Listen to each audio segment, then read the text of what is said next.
तुम्हाला ठाण्यातलं best sea food आणि non veg restaurant माहित आहे का?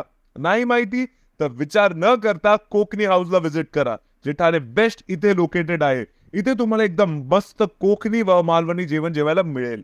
त्यासोबत इथला अँबियन्स तर एकदम गावाच्या घरासारखा फील देतो. इथे तुम्हाला स्टार्टर्स मध्ये चिकन समोसा भेटेल, जे एकदम टेस्टी आहे, नक्की ट्राय करा. त्यासोबत गावाच्या पद्धतीचं स्क्विड रिचार्डो सुद्धा खूप टेस्टी आहे. थालीमध्ये आम्ही ऑर्डर केली यांची काळा चिकन थाली, ज्यात तुम्हाला काळा चिकन ग्रेव्ही, रस्सा, सुका चिकन, बॉइल्ड एग, सोलकढी आणि वडे मिळतील. काळा चिकनची चव तर एकदमच अप्रतिम होती. त्यासोबत व्हेजिटेरियन साठी इथे तुम्हाला पिठलं भाकरी थाळी सुद्धा मिळेल, ज्यात बरेच पदार्थ मिळतील आणि या पिठल्या भाकरीची चव तर तुम्हाला सरळ गावी नेईल. डेझर्ट मध्ये यांचे खरवस तर मस्ट आहे. तसंच यांच्याकडे फूड आणि ड्रिंक्सवर खूप ऑफर्स असतात. तर तुम्ही सुद्धा नक्की व्हिजिट करा आणि फॉलो करा इट विथ बटरला.